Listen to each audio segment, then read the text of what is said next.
انبیاء و مرسلی میں آپ کا اونچا مقام، آپ محبوب خدا ہے، آپ ہیں خیر الانام۔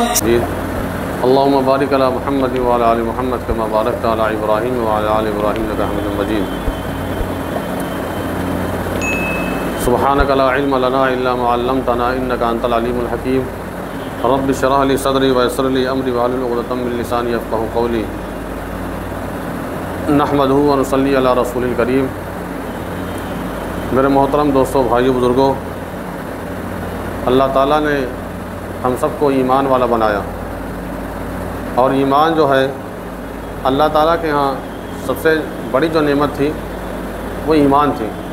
اللہ تعالیٰ نے ہم سب کو ایمان دیا، تو اللہ تعالیٰ حدیث کا مفہوم ہے کہ جب تک اس روئے زمین پر ایک بھی اللہ اللہ کہنے والا رہے گا، ایک بھی ایمان والا باقی رہے گا، تو اللہ تعالیٰ فرماتے ہیں کہ ہم اس دنیا کو اسی طریقے سے چلاتے رہیں گے۔ یہ چاند کا نکلنا، یہ سورج کا نکلنا، یہ موسم کا بدلاؤ، جاڑا گرمی برسات اسی طریقے سے ہوتا رہے گا۔ دنیا کی کوئی بھی دنیا کے اندر کوئی بھی ایسی سواری نہیں ہے، کوئی بھی ایسی ٹرین نہیں ہے کہ صرف ایک آدمی کے لیے جو ہے کہ ایک آدمی بیٹھ جائے اور وہ ڈرائیور جو ہے تیار ہو جانے کے لیے۔ جب تک کہ سواری جب فل نہیں ہو جائے گی تب تک کوئی جو ہے ڈرائیوری نہیں کرے گا، اس لیے کہ جو ہے ایک آدمی کے لیے نہیں کوئی سواری، کوئی گاڑی نہیں چلے گی۔ اس لیے اللہ تعالیٰ کا انعام ہے، اللہ تعالیٰ کا جو ہے فرمان ہے کہ اس روئے زمین پر ایک بھی اللہ اللہ کہنے والے رہے گا اس دنیا کے اندر۔ تو فرماتے ہیں کہ اس دنیا کو ہم اسی طریقے سے چلائیں گے، زمین سے غلہ اترے گا، آسمان سے بارش ہوتی رہے گی، قیامت نہیں آئے گی۔ جس دن اس دنیا کے اندر ایک بھی اللہ اللہ کہنے والا نہیں رہے گا تو اللہ تعالیٰ جو ہے اس دنیا کو نیست و نابود کر کے فنا کر دیں گے، قیامت آ جائے گی، اور پھر حساب و کتاب کا منظر شروع ہو جائے گا۔ اس لیے بھائی، اپنی زندگی کے اندر، اپنی چھوٹی زندگی ہے جو دنیا کے معاملے میں پانی کے بلبلے کے مانند ہے، بہت چھوٹی سی زندگی۔ آپ دیکھے ہوں گے کہ جب بارش ہوتی ہے تو ایک بلبلہ جو ہے پانی میں گرتا ہے، پھولتا ہے اور پھر وہ ٹوٹ جاتا ہے۔ اسی طریقے سے ہماری زندگی بھی ہے، وہ جا کر رہے گی، وہ ختم ہو کر رہے گی۔ ہمارے پیدا ہونے سے پہلے ہی بہت سے لوگ آئے اور اس دنیا سے چلے گئے۔ بڑے بڑے بادشاہ، قطب ابدال، بہت سے لوگ آئے چلے گئے، لیکن اس دنیا کے اندر فرماتے ہیں کہ ہر کوئی جانے کے لیے آیا ہے، ہر کوئی جانے کے لیے آیا ہے، نہ کہ رہنے کے لیے آیا ہے۔ اس دنیا کے اندر یہ دنیا جو ہے دھوکے کا گھر ہے۔ قرآن فرما رہا ہے کل من علیہ فان، کہ دنیا تو اس کا مفہوم ہے کہ دنیا تو فنا ہونے والی چیز ہے۔ اس دنیا جو ہے مومن کے لیے ایک قید خانہ ہے، اور اللہ تعالیٰ اس دنیا کو مچھر کے پر کے برابر بھی نہیں سمجھا۔ کہ اس دنیا کو جو ہے اگر اللہ تعالیٰ مچھر کے پر کے برابر بھی سمجھتے تو کہتے ہیں جو ایمان والے نہیں ہیں ان کو ایک گھونٹ پانی بھی نہ دیتے۔ اللہ تعالیٰ کے نزدیک اس دنیا کی قدر و قیمت کچھ نہیں ہے۔ حضرت محمد بن کعب قرظی رضی اللہ رحمۃ اللہ علیہ، جو ایک تابعی ہیں، جو بہت سے صحابہ سے ملاقات کیا اور بہت سے صحابہ سے جو ہے علم حاصل کیا، اکثر جو ان کا وقت جو گزرتا تھا وہ رونے میں گزرتا تھا۔ ہمیشہ جو ہے وہ روتے رہتے تھے، عبادت کرتے رہتے تھے۔ ان کی والدہ نے کہا، بیٹا اگر تم کو میں بچپن سے نہ جانتی تو یہی سوچتی کہ کوئی گناہ ہو گیا ہے، اسی لیے آپ زارو قطار رو رہے ہیں، اسی لیے آپ جو ہے یہاں رو رہے ہیں۔ تو محمد بن کعب رحمۃ اللہ علیہ نے فرمایا کہ ہو سکتا ہے کہ کوئی گناہ ہم سے ہوا ہو اور میں نہ جانتا ہوں، لیکن آج کا مسلمان گناہ کو گناہ نہیں سمجھتا۔ گناہ ہو رہا ہے اور اس کو پتہ نہیں چل رہا ہے کہ ہم گناہ کر رہے ہیں، اور جب آدمی گناہ کو گناہ نہیں سمجھتا ہے تو ایمان کا جانے کا خطرہ ہے۔ اب سوچئے کہ ہر وقت عبادت میں مشغول رہنا اور ہر وقت عبادت میں اس قدر رونا کہ ان کی والدہ سوچتی تھی کہ اگر ہم نہ جانتے، تجھے بچپن سے نہ پالے ہوتے تو سوچتے کہ تجھ سے کوئی بہت بڑا گناہ ہو گیا، اس لیے تو اس کو یاد کر کے رو رہا ہے۔ انہوں نے کہا کہ ہو سکتا ہے کہ کوئی ایسا گناہ ہوا جو ہم کو نہ معلوم ہو، اسی وجہ سے میں رو رہا ہوں۔ تو کہنے کا مطلب یہ ہے کہ ہم لوگ بھی چاہیں تو اس طریقے سے کر سکتے ہیں، لیکن ہم لوگ کہاں کرتے ہیں۔ ہم لوگ تو 5 وقت کی نماز پڑھی نہیں جا رہی ہے، جب تب ہوتا ہے تو کام کے بہانے سے، شادی کے بہانے سے جو ہے چھوڑ دیتے ہیں۔ ہر وقت جو ہے جب بھی کوئی دنیاوی کام ہوتا ہے تو سب سے پہلے ہم لوگوں کی نماز چھوٹتی ہے، سب سے پہلے، جو کہ سب سے ایمان لانے کے بعد سب سے پہلے نماز ہے۔ ایک مرتبہ حضرت عائشہ صدیقہ رضی اللہ تعالیٰ عنہ جو ہے گھر کے اندر دینار دھو رہی ہیں، گھر کے اندر دینار دھو رہی ہیں، تو حضور پاک صلی اللہ علیہ وسلم تشریف لائے اور فرمایا کہ عائشہ یہ کیا ہے؟ کہا کہ حضور ہم نے آپ سے سنا تھا کہ جب جو ہے اللہ کے راستے میں کچھ دیا جاتا ہے، جب کسی سائل کے ہاتھ میں دیا جاتا ہے تو لہٰذا وہ سائل کے ہاتھ میں وہ اللہ کے ہاتھ میں جاتا ہے، تو میں یہ نہیں چاہتی ہوں کہ اللہ کے ہاتھ میں جائے اور اس کے اندر اس اصرفی کے اندر، اس دینار کے اندر میل کچیل لگا ہو۔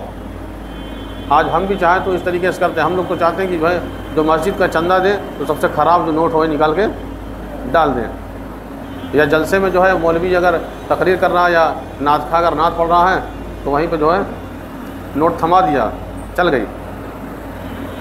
تو جب اللہ کے راستے میں دے تو اچھا دے، اچھا پیسہ نکالے، یہ نہیں کہ جو پھٹی وٹی نوٹ تھی نکال کے دے جو زیادہ ہو گیا ہمارا، ایسا کام نہ کرے، کیونکہ جب اللہ کے راستے میں دیتا ہے گویا جو ہے اللہ ہی کے پاس جاتا ہے، یعنی وہ ہمارا آخرت کا بینک بیلنس ہے۔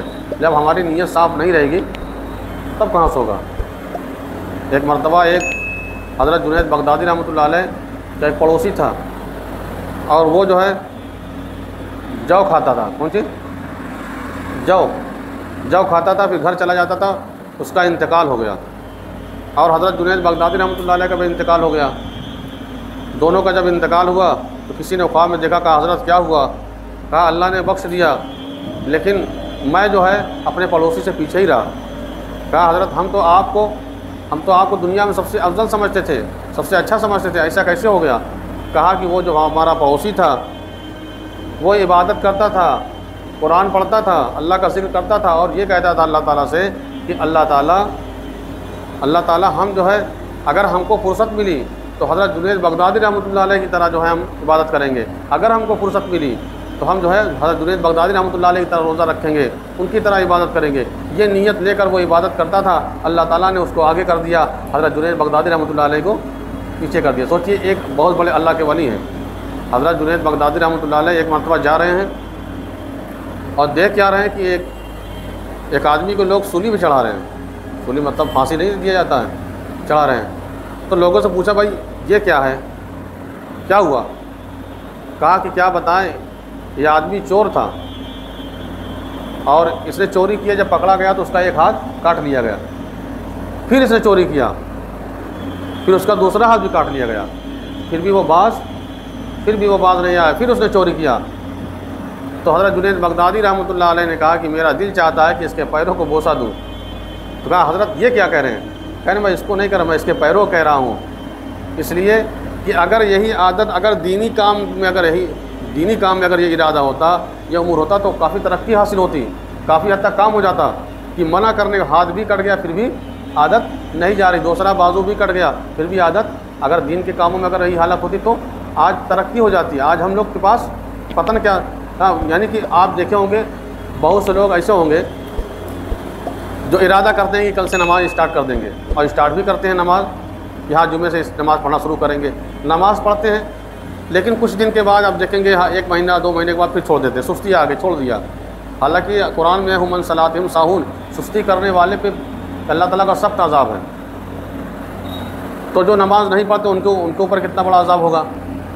اب وہ ارادہ کر لیا نماز پڑھنے کے لیے، لیکن نماز کچھ دن پڑھے اور چھوڑ دیے، پھر کوئی آدمی کہتا آپ کی بار ہم پورا روزہ رکھیں گے، اور روزہ بھی رکھنا شروع کیا، پھر بعد میں ہمت ہار گئے۔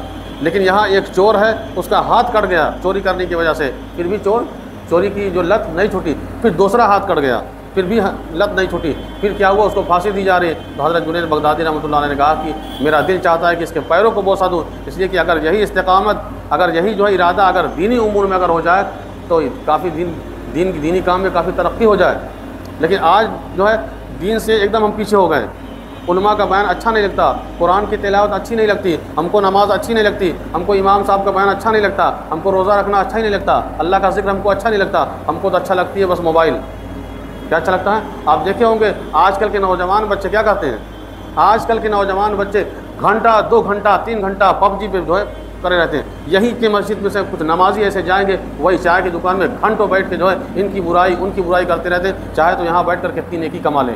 فرماتے ہیں کہ اگر اپنے مقام پہ رہ کر اگر ایک مسئلہ بھی سیکھ لیں، اگر مفتی صاحب کے بیان میں آ کر کے اگر ایک مسئلہ سیکھ گیا تو فرماتے ہیں کہ اس کو جو ہے 200 رکعت نفلی نماز سے بھی زیادہ ثواب ملے گا۔ اب کسی کو وضو نہیں بنانے آتا، اگر وہ وضو کا مسئلہ جان گیا تو ہے نا کمال کی بات۔ غسل پتہ چلی 60 سال کا بوڑھا ہو چکا، اس کو نماز کا 5-6 بچے ہیں، غسل کا طریقہ نہیں معلوم، وضو کا طریقہ نہیں معلوم، کہاں سیکھیں گے؟ اب تو مدرسے میں داخلہ بھی نہیں ہو سکتا، اب کہاں سے؟ یہی علماء سے جب ملیں گے تبھی ملے گا۔ ہمارے پاس وقت نہیں کہ ہم ہفتے میں 1 گھنٹہ دے سکیں، آدھا گھنٹہ آپ جا کے درس حدیث میں بیٹھ نہیں سکتے مفتی صاحب کا بیان سننے میں، یا چندہ اگر مانگتے ہو مفتی صاحب تو یہی بتائیے، چلو بھائی ہم آئیں گے مفتی صاحب تو ان کو چندہ دینا پڑے گا 50 روپیہ یا مہینہ کچھ لگا ہو۔ مفتی صاحب فی سبیل اللہ کے دین کی بات بتاتے ہیں، پھر بھی نہیں سیکھنا چاہتے ہیں۔ اب تو ہم کچھ بات ہوگی تو ہم یوٹیوب پہ دیکھ لیتے ہیں، یوٹیوب پہ ایسے لوگ گمراہ کر رہے ہیں۔ بس چند علماء ایسے جو معتبر علماء جن کا خود کا چینل بنا ہے، بس وہیں پہ آدمی سیکھ سکتا ہے کچھ، نہیں تو بہت بڑی گمراہی بھی ہو رہی ہے۔ اب تو آدمی ایسی سی بات بول جاتا ہے زبان سے، دیکھیں قرآن جب ہے تو حدیث کی کیا ضرورت ہے؟ ابھی ایک مسجد سے میں نکل رہا تھا کہ حافظ جی آپ کا پائجامہ بڑا چھوٹا ہے، کپڑوا کم پڑگوا رکھا۔ ہم کا بھائی یہ جو سنت ہے اور ڈھک کے پہننا حرام ہے۔ کیا ہے؟ پائجامہ جو ہے، لنگی پینٹ جو ہے ڈھک کر پہننا حرام ہے، اور کب؟ 24 گھنٹہ، اور اٹھا کے پہننا سنت ہے۔ حضرت عثمان رضی اللہ تعالیٰ عنہ جب عمرہ کرنے گئے حضور پاک تو ان کو بھیجا کہ جاؤ کہو کہ ہم عمرہ کرنے آئے ہیں، لڑائی کرنے نہیں آئے ہیں۔ تو کہا ان کے جو ہے رشتہ دار تھے، ان کے جاننے والے تھے، انہوں نے کہا کہ بھائی دیکھیے ایسا ہے، یہاں تو مہذب اور اچھا وہ مانا جاتا ہے جس کا پائجامہ ایک دم نیچے زمین پہ جو جھاڑو لگاتا ہے، وہی پائجامہ وہی آدمی سب سے اچھا مانا جاتا ہے۔ تو کہا دیکھیے ایسا ہے، آپ لوگ چاہے بات کرو چاہے بات نہ کرو، ہمارے حضور کا یہاں تک پائجامہ رہتا ہے، ہمارا بھی رہے گا۔ یہ ہوتی ہے محبت۔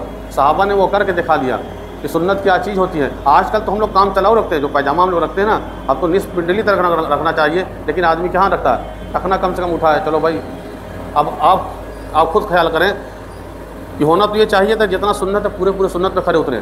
اگر آپ دریا کے کنارے چل رہے ہیں، ٹھیک ہے دریا کے کنارے چلیں، لیکن آپ کو اگر آپ کہیں جو ہے پھسل کے گرے تو فرض سے چلے جائیں گے دریا میں۔ اگر آپ دریا کے تھوڑا اور دور چلیں گے تو اگر پھسلیں گے تو پھر کنارے جا کر بچ جائیں گے۔ اب ایک دم میں کام چلاؤ پہ رکے ہیں، اگر وہ بھی ختم تو ختم۔ یہ نہ سوچیں کہ ہمارا تو پائجامہ اٹھا، آپ ایک دم میچنگ ملائیے۔ آج ایک دوپٹہ لینے کے لیے بیوی بھیج دیتی ہے کہ جاؤ بھائی دوپٹہ بازار سے عثمان عبداللہ کلاد اسٹور پہ جا کے لے لیجیے، اور دکان والا کہتا کہ یہ کپڑے پہ بہت چل جائے گا، یہ ٹھیک ہے کوئی بات نہیں ہے۔ جب مرد جاتا ہے بیوی کو دوپٹہ دکھاتا، کہا تم اتنے بڑے ہو گئے تم کو دوپٹہ لینے کا بھی جو ہے ڈھنگ نہیں ہے، تم کو میچنگ نہیں سمجھ میں آ رہا ہے، یہ کیسا کلر ہے، یہ کیسا، یہ پرپل ہے، یہ ہلکا ہے، سمجھ میں نہیں آ رہا ہے، یہ دوپٹہ لگا کے ہم جائیں گے وہاں پہ۔ تو جب آپ صلی اللہ علیہ وسلم اگر کہہ دیں گے کہ بھائی تمہارا طریقہ تو ہم سے میچ نہیں کھا رہا، تب کیا کریں گے؟ ہم پھنس جائیں گے ہم لوگ کہ ہم لوگ کی نماز کیا نماز۔ حضرت حسین رضی اللہ تعالیٰ عنہ نے سجدے میں اپنی گردن کٹا دی ہے لیکن نماز قضا نہیں کیے۔ اب آج کل کا مسلمان کیا، ذرا سی بات ہوتی ہے سب سے پہلے کہیں جمع ہوگی بھیڑ راستے میں چوراہے پہ، فالتو بکواس والی، خالی دیکھ کے ڈھیر بھیڑ ہے تو وہی رک گیا جاننے کے لیے کہاں بھیڑ لگی ہے، کسی کی بھیڑ لگی ہے، نماز گئی۔ ایک مسجد میں ایک صاحب نے اذان دیا اور کوئی مقتدی نہیں آیا، آج کی حقیقت بتا رہے ہیں، کوئی مقتدی نہیں آیا۔ ایک مسافر نے کہا بھائی ہم تو یہاں نماز اذان دیتے ہیں، کوئی آتا تو نہیں نماز پڑھنے، تو انہوں نے کہا کہ ایک چکر اور اذان دے دیجیے۔ کہا ایسا کر کے آپ دیکھیے ہم بتا رہے ہیں۔ جب اس نے اذان دیا تو ایک مجمع آ گیا مسجد کے، ایسا ارے مؤذن صاحب آپ 2 مرتبہ اذان دیا۔ اس سے پتہ یہ چلتا ہے کہ آدمی جو ہے عبادت کم دوسرے کا عیب زیادہ دیکھتا، وہ عیب دیکھنے آئے تھے کہ کیسے آپ نے 2 چکر اذان دے دیا، ایک چکر اذان دینے میں تو آپ آتے نہیں، اس لیے میں 2 چکر دے دیا۔ اور رہی عبادت کی، آپ کتنی بھی عبادت کر لیں، کتنا بھی آپ عابد بن جائے، زاہد بن جائے، سچے بن جائے، حافظ بن جائے، قاری بن جائے، جب تک اللہ تعالیٰ نہیں چاہے گا تب تک آپ جنت میں نہیں جا پائیں گے۔ بنی اسرائیل میں ایک آدمی تھا، بہت بڑا اللہ والا تھا، بہت عبادت کرتا، بے انتہا عبادت کرتا تھا، مر کے جب اللہ کے پاس گیا تو اللہ تعالیٰ نے کہا کہ جاؤ میرے بندے، میں نے تم کو اپنی رحمت سے جنت میں داخل کر دیا۔ تو اس نے کہا کہ اللہ تعالیٰ جو 500 سال جو عبادت ہم نے کیا وہ تو اللہ نے کہا فرشتوں اس کو لے کے جاؤ تھوڑا جہنم کا کنارہ جو ہے گھما لاؤ۔ ابھی جہنم کا ایک فرشتہ لے گیا، جہنم کا کنارہ ابھی آیا نہیں تھا، 500 سال کی مسافات باقی تھی، وہیں پہ ان کو پیاس لگی بہت شدت سے۔ اب سوچا کہ جان اب گئی، کہا کہ بہت بڑی جو ہے پیاس لگی ہے، بڑی دقت ہو رہی ہے۔ ایک فرشتہ جو ہے کٹورے میں پانی لے کے کھڑا ہوا، کہا کہ ہم کو پانی دے دیجیے، ہم کو بہت پیاس لگی ہے۔ کہا ایک کٹورے پانی کی قیمت 500 سال کی عبادت ہے۔ تو کہا ہمارے پاس 500 سال کی عبادت ہے، لے لیجیے، لیکن ہم کو یہ پانی دے دیجیے، ہم کو بہت ضرورت ہے۔ اس نے کٹورے میں پانی لیا اور اپنی پیاس جو ہے بجھا لیا۔ لیکن فرشتہ جب کچھ اور دور لے گیا، جب اور دور لے گیا تو کہا کہ جو ہے پھر پیاس لگ گئی۔ پھر کہا کہ اب پھر ایک فرشتہ کٹورے میں پانی لے کھڑا ہوا، کہا ہم کو پانی دے دیجیے، ہم کو اس پانی کی بہت ضرورت ہے، ہم کو پیاس لگی ہے۔ کہا کہ ایک کٹورے پانی کی 500 سال کی عبادت اب شرمندگی ہو گئی کہ 500 سال کی عبادت تو چلی گئی۔ تو اللہ کی طرف سے حکم آیا کہ اس کو لے کر آؤ۔ تو اللہ نے کہا کہ آپ کی 500 سال کی عبادت کہاں گئی؟ کہا تم نے ہزاروں کٹورا پانی ہمارا پیا دنیا کے اندر۔ اللہ تعالیٰ نے جہاں وہ عبادت کرتا تھا وہاں ایک انار کا پیڑ اگا دیا تھا، اور میٹھا پانی سمندر کا پانی جو کھارا ہوتا ہے، اللہ کے حکم سے جہاں وہ عبادت کرتا تھا وہاں میٹھا پانی جو ہے جاری ہو گیا۔ روز ایک کٹورا پانی ایک انار کھا کر کے 500 سال عبادت کیا، اور پل بھر میں۔ اس لیے بغیر اللہ کے حکم سے، بغیر اللہ کے حکم سے، بغیر اللہ کی رحمت سے کوئی آدمی جنت میں نہیں جا سکتا۔ یہ نہ سوچے کہ ہم تو چلے جائیں گے، ہم تو بہت بڑے نمازی ہیں۔ جب اللہ تعالیٰ چاہتا ہے تبھی بندہ مسجد میں آتا ہے۔ کوئی مائے کا لال نہیں ہے کہ جو ہے آپ کو مسجد میں ہم سوچیں کہ ہم اپنے سے آتے ہیں، یہ اپنا کمال نہیں ہے۔ جب اللہ چاہے گا تو آپ مسجد میں آ جائیں گے، لیکن ارادہ بھی کیا جاتا ہے۔ دل کے اندر جب ارادہ آتا ہے تو اللہ تعالیٰ بھی پورا کہتے ہیں کہ بندہ، ابھی مفتی صاحب پچھلے ہفتے بتاتے ہیں کہ بندہ جب ایک ہاتھ جاتا ہے تو اللہ تعالیٰ کہتے ہیں جب بندہ چل کر آتا ہے تو میں اس کی طرف دوڑ کر آتا ہوں۔ یہی ہوتا نا، ایک آقا ایک غلام جو ہے بازار میں جا رہے ہیں اور مسجد سے اذان کی اذان سنائی پڑی، تو غلام نے کہا کہ ایسا ہے آقا آپ ٹھہر جائیں، ہم تھوڑا نماز پڑھ لیں۔ کہا ٹھیک ہے نماز پڑھ لو۔ اب جو ہے وہ غلام صاحب جو ہے نماز کی نیت باندھ لیے، اور جب نماز پڑھ چکے سارے مقتدی چلے گئے تو اس آقا نے آواز دیا کہ ارے سارے نمازی تو چلے گئے، اب کیوں نہیں آتا؟ کہا کہ ہم کو یہ باہر نکلنے نہیں دیتے۔ اتنا کہہ کہ پھر نماز کی نیت باندھ لیا۔ کچھ دیر کے بعد پھر کہا کہ ارے باہر کیوں نہیں آتا، ارے فلاں باہر کیوں نہیں؟ کہا یہ ہم کو باہر نہیں آنے دیتے۔ پھر کہہ کے جو ہے نماز کی نیت باندھ لیا۔ پھر کچھ دیر کے بعد کہا کہ تم کو کون روک رہا ہے؟ کہا کہ جو تجھ کو جو ہے روک رہا ہے باہر، وہی ہم کو اندر سے باہر جانے نہیں دیتا۔ قربان جائیے وہ نصیحت پر کہ اتنی اچھی بات اس نے غلام نے جو ہے اپنے آقا کو سمجھا دیا کہ جس نے آپ کو اندر آنے نہیں دیتا وہی ہم کو باہر جانے نہیں دیتا۔ تو پتہ چلتا ہے کہ جب اللہ تعالیٰ چاہتا ہے، جب اللہ تعالیٰ چاہتا ہے تبھی بندہ جو ہے اللہ کی توفیق سے جو ہے بندہ جاتا ہے۔ اگر ہماری نماز میں کوتاہی ہو رہی ہے، اگر ہماری نمازیں چھوٹ رہی ہے تو سوچ لیں، اپنے زندگی میں دیکھیں کہ کہیں ہم سے کوئی گناہ تو نہیں ہو گیا، کہیں اللہ تعالیٰ ہم سے ناراض تو نہیں ہو گیا کہ ہماری فلاں نماز چھوٹ رہی ہے، یا ہم کئی دن سے سستی آ رہی ہے۔ ابھی بتایا نا کہ سستی بھی آنے سے جو ہے بہت بڑا سمجھ عذاب ہے۔ قرآن میں ہم عن صلاتہم ساہون کہا گیا، اس کی تفصیل تو مفتی صاحب بتائیں گے کہ جو ہے یہ سستی کرنے بھی بہت بڑا عذاب ہے۔ کہ جو یحییٰ علیہ السلام نے نہیں شیطان سے بات ہوئی تو کہا کہ جو ہے ہمارے کیا لے کے جا رہے ہیں؟ تو کہا کہ بھائی ہم تو جو ہے خواہشات، نفسانی خواہشات اور شہوات لے کے جا رہا ہوں، سر پہ لادے ہوئے شیطان جا رہا ہے۔ کہا کیا لیے؟ کہا کہ تو نفسانی خواہشات اور شہوات لے کے جا رہا ہوں۔ کہا یہی دے کر کے میں سب کو پھنساؤں گا، یہی دے کر کے پھنساؤں گا سب کو۔ تو کہا ہمارے لیے بھی کوئی ہے، کوئی رسی ہے، کوئی کوئی پھندا ہمارے لیے بھی کہاں ہے؟ آپ یاد کریے کہ آپ فلاں رات میں جو ہے فلاں رات میں آپ نے پیٹ بھر کر کھانا کھایا تھا اور آپ کو عبادت کرنے میں سستی ہو گئی تھی۔ اب سوچیے نماز بھی نہیں چھوٹی ہے، نماز بھی نہیں چھوٹی، پھر بھی کہا کہ جب یاد کرو کہ جو فلاں وقت میں، تو پھر جو ہے حضرت یحییٰ علیہ السلام نے بھی اپنی پوری زندگی جو ہے کبھی پیٹ بھر کر کھانا نہیں کھایا رات میں۔ اس لیے نماز ایسی پڑھا جائے۔ آپ خیال کرے ہوں گے کہ زندگی میں جب سے ہم لوگ نماز پڑھ رہے ہیں کبھی ایسی بھی نماز پڑھیں کہ ہم نے نیت بانا ہو اور کسی کا خیال نہ آیا ہو، لیکن اللہ تعالیٰ وہی نماز پسند کرتا ہے۔ آپ بیوی سے کوئی کام کہیں کہ یہ فلاں کام کر دو اور بیوی جو ہے انسنی کر دیں، یعنی اگنور کر دیں، پھر کچھ بات کریں اور بیوی سنے نا، کتنا غصہ لگے گا؟ بہت غصہ ہو سکتا ہے ایک پڑا کا کہ ہم بات کر رہے ہیں اور اللہ تعالیٰ کی طرف جب آدمی اللہ اکبر کرتا ہے تو یعنی بندہ اور اللہ تعالیٰ سے گفتگو ہوتی ہے، لیکن بندہ گفتگو کرتا ہے اس کا دماغ اڑا ہے، کہیں سعودیہ جا رہا ہے تو کہیں جو ہے وشیشر پور چوراہا پہ جا رہا ہے، کہیں بھنڈریا اسٹیشن جا رہا ہے، تو جھوا بھر کا اس میں جو ہے خیالات وسوسے آ رہے ہیں، تو نماز کہاں ہوئی؟ لیکن جب وہی بندہ کوشش کرتا ہے، بار بار اپنے آپ کو ہٹاتا ہے، تو کہتے ہیں 100 میں سے 33 نمبر۔ ہم لوگ جب محمد صلی اللہ علیہ وسلم پڑھتے تھے سوچتے تھے اللہ تعالیٰ کم سے کم 100 میں سے 33 آدھے کم سے کم پاس تو ہو جائے، گھر والے مارے تو نا، گھر والے ڈانٹے تو نا کہ چلو ہمارا لڑکا پاس ہو گیا، دعا کرتے تھے کہ 100 میں سے 33 نمبر پاس ہو گیا۔ حضرت دارالدیوبند کے جو ایک مولانا تھے حضرت یعقوب نانوتوی رحمۃ اللہ علیہ، جو حضرت تھانوی رحمۃ اللہ علیہ کے استاد تھے، شروعات میں سب سے پہلے ناظم جو ناظم تھے، تو وہ درس حدیث دیتے تھے، درس حدیث دیتے دیتے وہاں پہنچے کہ آپ صلی اللہ علیہ وسلم فرمایا ہے کہ تم میرے وضو سے وضو کرو، یعنی جس طریقے سے میں وضو کرتا ہوں اس طریقے سے تم جو آدمی میرے وضو سے پھر وضو کرے، یعنی جس طریقے سے میں وضو کرتا ہوں اس طریقے سے وضو کرے، اور پھر 2 رکعت نماز اس طریقے سے پڑھے کہ اس کو کوئی وسوسہ کوئی خیالات نہ ہو، تو کہتے ہیں اس کی مغفرت ہو جاتی ہے۔ تو کہا دیکھو، پھر تصریح کرتے ہوئے کہا دیکھو اس طریقے سے نماز پڑھنا چاہیے۔ تو ایک طالب علم نے کہا کہ حضرت کیا اس طریقے سے کوئی نماز پڑھ سکتا ہے؟ تو حضرت نے کہا کہ خالی کہو گے کہ کرو گے بھی؟ ارے کہو گے کہ کرو گے بھی؟ کہا کیا آپ صلی اللہ علیہ وسلم وہ بات بتانے آئے تھے جو کوئی نہ کر سکے؟ آپ صلی اللہ علیہ وسلم نے وہی بات بتائی جو ان کی امت کر سکتی ہو۔ بڑے بڑے اللہ والے گزرے ہیں، ایسے اللہ والے کہ 2 رکعت نماز کی جب نیت باندھ لیا تو کبوتر آ کر ان کے اوپر بیٹھ گیا، پتہ نہیں چل رہا ہے، پتہ نہیں چل رہا ہے کہ جو ہے یہ کھمبا ہے کہ انسان ہے۔ جب سجدے میں چلے گئے تو پتھر نما بن گئے، جانور اس پر آ رہا ہے، جسے بکری کا بچہ کبھی دیکھے ہوں گے، دوڑ کے جا رہا ہے، چڑھان پہ چڑھتا ہے پھر اچھل کے گرتا ہے، جانور اس پر جو ہے بیٹھ رہا ہے، کھیل رہا ہے، اور کبھی پرندہ آ کر بیٹھ رہا ہے۔ تو نماز ایسی پڑھ کر چلے گئے جس کا جو آدمی کہے کہ ہم سے تو نہیں ہوگا، ہم سے جب ہم سے کہیں نہ ہو تو پھر ویسے ہی، تو جیسا آدمی ارادہ کرتا ہے ویسے اللہ کا فیصلہ، جیسا گمان رکھتا ہے ویسا فیصلہ بھی ہوتا ہے۔ وہ کھچر والا جو واقعہ آپ کو یاد ہوگا کہ صحابی جو ہے جا رہے تھے کہ کسی کھچر والے سے کہا کہ بھیا جا رہے تو وہ کھچر جو ہے راستے میں جنگل میں جو ہے مر گیا۔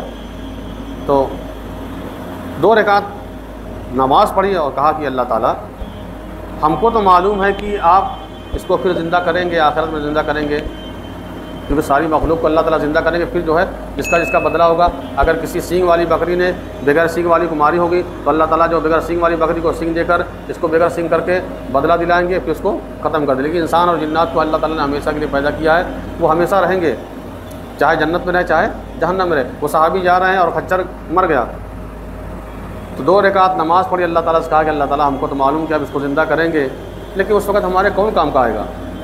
اگر آج آپ اس کو زندہ کر دیتے تو ہماری سواری کام ہے، کیونکہ یہ جنگل ہے، کہاں کتنا پیدل چلیں گے ہم، کیسے چلیں گے؟ اللہ کے فضل و کرم سے وہ کیا ہوا، وہ کھچر زندہ ہو گیا، اور پھر وہ صحابی بیٹھ کر کے سواری کر کے گئے۔ تو کیا وہ جو اللہ پہلے تھا وہ اللہ اب نہیں ہے؟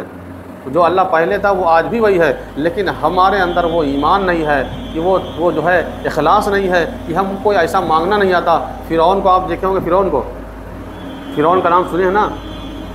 فرعون اللہ تعالیٰ سے دعا کر کے منوا لیتا تھا، جو رات دن بھر جو حکومت کرتا تھا اپنے آپ کو خدا کرتا، رات میں توبہ کرنے۔ ایک مرتبہ دریائے نیل میں کچھ پرابلم آ گئی، کچھ پریشانی آ گئی، تو لوگوں نے کہا کہ بھائی آپ اللہ ہے، آپ خدا ہے، آپ جو ہے چلیے ہماری جو ہے پریشانی کو حل کر لیے۔ تو کہا ٹھیک ہے، گیا اپنے لشکر کو چھوڑ دیا اور کہا کہ ابھی ہم آ رہے ہیں۔ گئے ایک جھاڑی نما، ہم لوگ کے زمانے میں تو بغیے کے اندر بہت سی جھاڑی ایسی رہتی تھی کہ اس کے اندر اگر کوئی آدمی گھس جائے تو پتہ ہی نہ چلے، تو پہلے وہاں پہ جوا ہوا کھیلتے تھے۔ تو وہیں پہ جو ہے فرماتے ہیں کہ اس کے اندر جو فرعون تھا، فرعون گیا ہے اور موسیٰ علیہ السلام کی لاٹھی لیا ہے، موسیٰ علیہ السلام کی طرح لاٹھی لیا اور جبہ کبا پہنا، جبہ کبا پہن کر کے، اور لکھا ہے کہ موسیٰ علیہ السلام کی طرح ایک دم بن کر گیا اور اللہ سے کہہ رہا کہ اللہ تعالیٰ جو دینا ہو تو ہم کو دنیا ہی میں دے دو، کیا کرو جو دینا ہو دنیا میں دے دو، ہماری جو ہے قوم پیچھے بیٹھی ہے، ہمارے اوپر جو ہے الزام لگائے گی۔ تو حضرت جبرائیل علیہ السلام نے آئے، کہا کہ آپ کون ہیں؟ کہا کہ آپ پہلے یہاں دستخط کر دیجئے کہ جو آدمی اپنے مالک کا نافرمان ہوگا اس کو دریائے نیل میں ڈبا کر مارا جائے گا۔ تو کہا آپ یہاں آئے، کسی نے آپ کو دیکھا نہیں کہ نہیں دیکھا؟ کہا لائیے ہم دستخط کر دیں۔ انہوں نے دستخط کیا اور کہا جائیے آپ جیسے کہیں گے ویسے دریائے نیل ویسے ہی بہے گی. اور کیا کہا اللہ تعالیٰ ہمارا اعمال تو خراب ہے لیکن آپ اس کپڑے کا لاج رکھ لیجئے, یہ تیرے نبی حضرت موسیٰ کلیم اللہ کا یہ کپڑا ہے, اس طریقے سے جو ہے تیرے نبی پہنتے تھے, کم سے کم اس کی لاج رکھ لے. تو اللہ تعالیٰ دعا قبول کر لیتے تھے. آج ہم لوگ نماز پڑھ کے دعا کر رہے ہیں, پتہ نہیں چل رہا, پتہ نہیں نماز قبول ہوئی کہ نہیں قبول ہوئی, پتہ نہیں دعا قبول ہوئی کہ نہیں قبول ہوئی. بعض بزرگان دین تو ایسے تھے, کہتے تھے کہ ہم کو احساس ہو جاتا تھا کہ ہماری دعا قبول ہو رہی ہے کہ نہیں ہو رہی ہے. تو جب آدمی کوشش کرتا ہے بار بار کوشش کرتا ہے عبادت ویسے کرنے کی. حضرت مولانا وحید صاحب جو تھے, جو سب رات کی طرف جو تھے, مولانا وحید جن کا اسکول چلتا ہے, مولانا وحید صاحب فرماتے تھے کہ جو ہے کہ جس کو بھی دیکھیں, جب آدمی تنہائی میں جا کر کے 2 رکعت نماز پڑھے اور جیسے ہی کوئی بھی چیز کا خیال آ جائے تو بس وہ خیالات اس کو ڈیلیٹ کرنا ہے کہ ہم اس کی طرف اب نہیں جائیں گے, تو انشاءاللہ تعالیٰ اس کی نماز دھیرے دھیرے صحیح. جب 2 چیز کا خیال آئے, لیکن ہم لوگ کے جو جس لائن میں ہوتا ہے وہی لائن کا خیال آتا ہے. ڈاکٹر اگر نماز پڑھ رہا ہے تو سوچ رہا ہے کہ مریض ہمارا انتظار کر رہا ہے. اگر آپ امام صاحب نماز پڑھا رہے ہیں, ان کو یہ خیال ہے کہ جلدی سے نماز پڑھ کے جائیں, ہم کو ٹیوشن پڑھانا ہے. دودھ والا اگر نماز پڑھانا ہے تو کہے ابھی 3 گھر بچا ہے. کون ہے ابھی 3 گھر بچا ہے. یعنی ہر کوئی جو ہے آدمی نماز پڑھتا ہے تو اس کے اندر کچھ نہ کچھ خیالات آتے رہیں گے اور آتے رہیں گے. ہاں, اللہ تعالیٰ کسی بندے کو اگر دے دے اسی نماز پڑھنے کے لیے تو اللہ کا فضل و کرم ہے. لیکن ہم تو ایک زمانے سے نماز میں بہت کوشش کرتے ہیں کہ اللہ تعالیٰ کوئی خیالات نہ آئے, لیکن جب بھی نماز پڑھتے ہیں تو بہت سارا خیالات ادھر کا ادھر کا خیالات آنا شروع ہو جاتا ہے. اس کا ایک طریقہ بتائیں کہ جب آدمی نماز پڑھے تو مستحب جو چیز ہے, مستحب بھائی نماز میں مستحب چیز ہے نا, کہ جب جو ہے قیام میں رہے تو کہتے ہیں کہ اپنی نگاہ کو جو ہے کہاں رکھے, سجدے کی طرف رکھے. اور جب سجدے میں جائے, جب رکوع میں جائے تو کہتے ہیں اپنے پیروں پہ دیکھیں, نگاہ جمائے رہو, تو انشاءاللہ تعالیٰ آپ کا دماغ وسوسہ آنا کم ہو جائے گا. اور جب سجدے میں جائے تو اپنی آنکھ کو جو ہے ناک پہ رکھے, ناک کی طرف دیکھیں. اور پھر جب اتحیات میں بیٹھے تو اپنی گود میں دیکھیں. اگر آپ ایسے تاکیں گے تب تو باہر تاکیں گے, کون ہے نا. تو اس طریقے سے جب نماز پڑھیں گے مستحب کا خیال کریں گے تو انشاءاللہ تعالیٰ نماز میں جو ہے خیالات کم آئیں گے. السلام علیکم.